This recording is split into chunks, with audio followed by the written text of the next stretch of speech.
So my name is not Chinaza, my name is James. Over there is Chinaza. Mpa. Exactly. You see, that's the problem.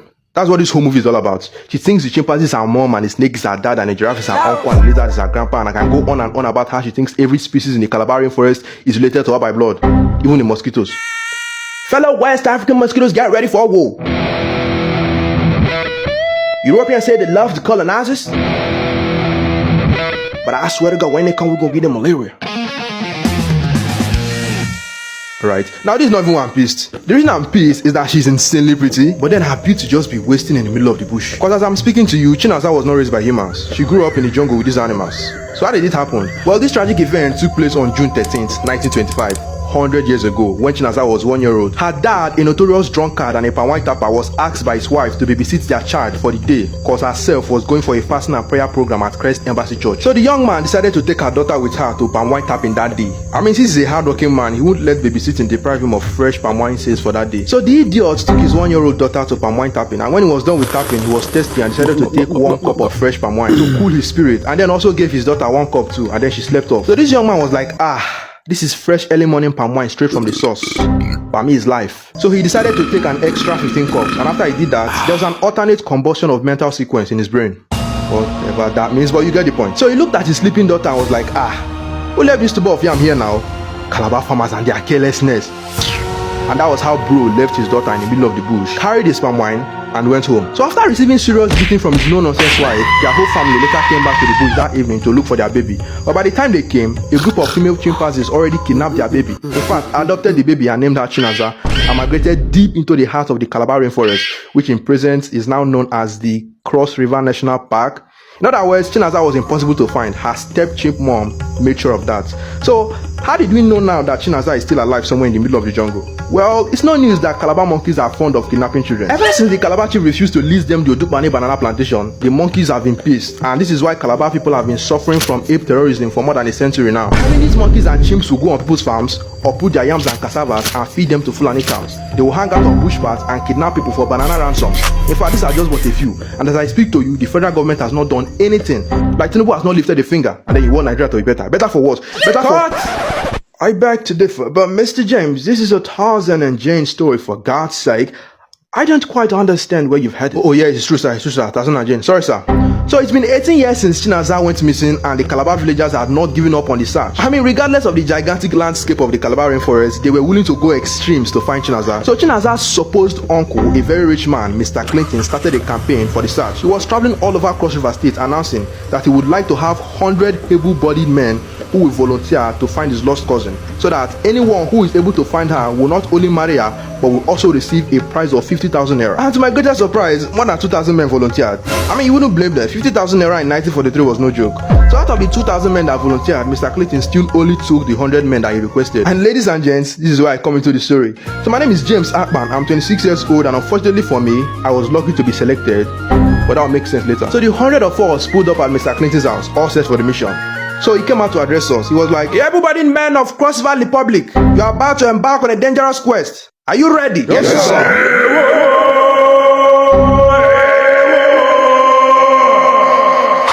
And Mr. Clinton was like, who is that animal? And everybody pointed at me. Well, yes, it's true. I was the one that screamed. I mean, you can't blame me. I'm so excited and optimistic for this mission. Wanna know why?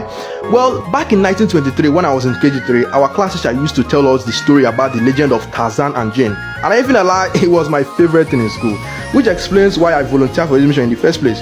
So I knew I was not only going to marry Chinaza and win 50k, but also become a legend, so that by 2025, 2026 and so on, you people that are watching right now, when I be telling my stories, reading about me in your integrated science, or integrology, or whatever it's called there over there nowadays. I mean, then nowadays. So Mr. Clinton called me out and asked me why I was shouting like an Hausa goat. And I was like, sir, it's not goat too, it's a Tarzan thing. And everybody was like, who's Tarzan? Then I told them the story of the legend of Tarzan and Jane. And all of them were like, whoa. Although Mr. Clinton alone still thought I was being annoying, I could tell he didn't like me and wanted me to get out of his face. But the rest of the 99 men were so interested in my story, so I continued anyway. I told them that for animals in the jungle to respect them, they should learn to behave like Tarzan. Okay. So I taught them how to dress like Tarzan and how to shout like Tarzan too. I told them that anytime Tarzan shouts like that all the animals in the jungle will bow to him. And they were like, eh? And I was like, yes. So they said I should teach them the shout. So I started. T flat, D minus. And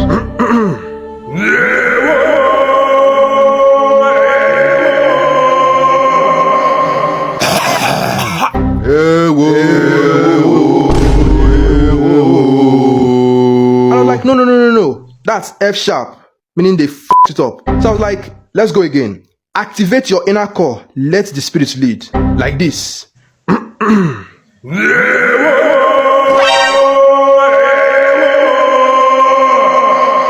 Okay.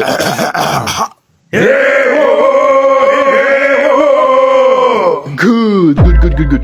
And Mr. Clinton was like, animals. So after that, we all put on our Tarzan costumes.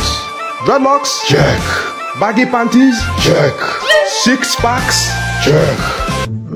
Although me, I only had like 2 packs. Wait. Not showing well. Sometimes it used to show, sometimes it not used to show. But if you look at it from one kind angle, see 2 of them. So I manage it. At least I'm better than this guy that used marker to draw his own. Also, men that didn't have natural dreadlocks rushed to buy wigs, and also older men that didn't have their own panties borrowed from their wives, just like that. Only Mr. Clinton remained on his own outfit, which was his old NYC uniform, since he didn't buy the whole Tarzan thing, or Hausa goat shit thing, according to him. So when we were about to leave, Mr. Clinton said I should stay in the front, since I was doing past myself, and of course I stayed in the front. But then this was my first time traveling past the farms and actually entering deep into the Calabar forest. So I didn't really know what we signed up for, because the deeper we went into the Calabar forest, the more my courage level was dropping. But nevertheless, we kept going. Our plan was to reach the middle of the forest together, then from there we would split ways and scatter abroad. So the first animal we encountered was a squirrel, and so we decided to test the Tarzan chorus. So I was like, D flat, T minus, let's go. Although the squirrel didn't bow, but it ran away, and we all were like, yes! I'm surrounded by idiots. So one of the men was like, Mr. Clinton, why are you not singing with us? And Mr. Clinton was like, singing? It's for women and children. I will never do such a thing. So we kept going until we encountered the next animal, the rabbit. So we did the chorus again, and the rabbit ran away. Same thing with the next bushfowl, grass cutter, antelope, until we finally ran into this guy. At first we paused. Although the gorilla was like 30 feet away from us, but we still had to take like 60 steps backwards and stopped. Now let's show this gorilla what we are made of. Oh, okay. And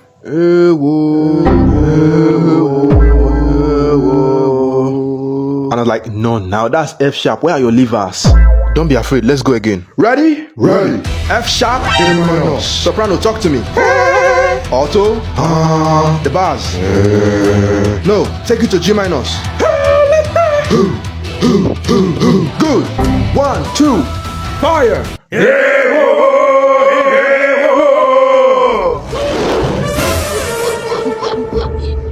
And then one guy was like, sir, I volunteer, sir. And then the rest of us was like, we volunteer. Tati, I want to go home. Don't worry, my son. Be strong, like your father. Then Mr. Clinton was like, no volunteering. You only volunteer, you can't unvolunteer. We are in the gorilla's territory. So if any of you try to escape, another gorilla can jump from nowhere and attack you. The only way is to stand together and fight together. And I was like, Calabar boys! Calabar boys! But before we fight, Mr. James Hartman will go first. And I was like, but sir, I unvolunteered. And I was like, no volunteer. But sir, go! So it was at this point that I accepted my fate. I knew my soul was already on the way to heaven, so my body just had to finish the work. If I die, I die a legend. And as for Chinaza, even though I didn't get to meet you, I was lucky to die for you. My love for you lives on. Please sir, remind the federal government to put my story in history and integrology textbook. Don't worry, they'll put it. Mr. James Hartman and 99 others. And ladies and gents, that was how I took off to fight a mother gorilla.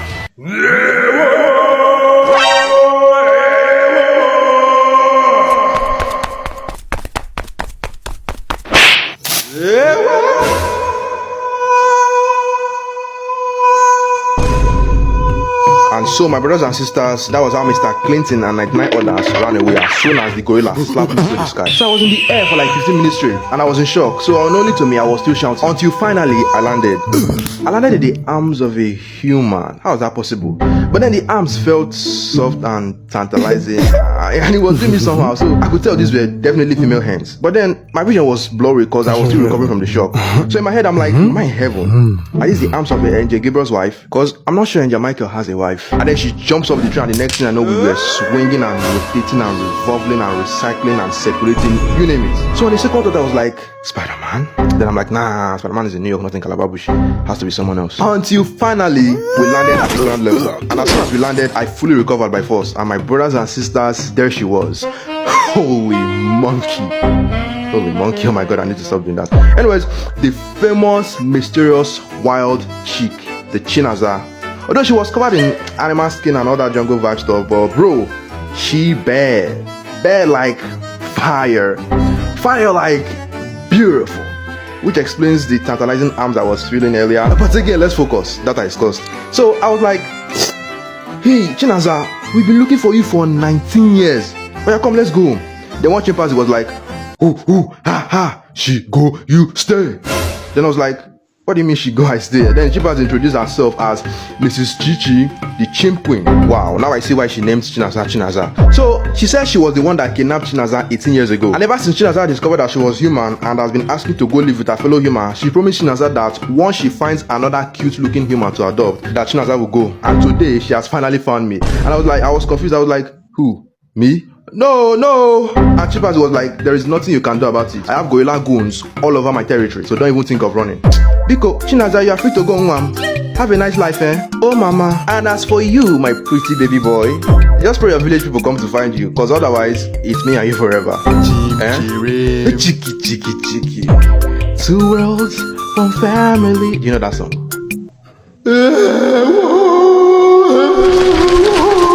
That's right, my son. Let it out. Daddy,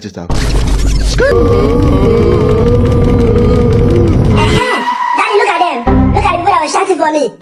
No, it's not so. Oh, okay. Calabar AniBits! Cook them alive! No! Calabar bush mouse!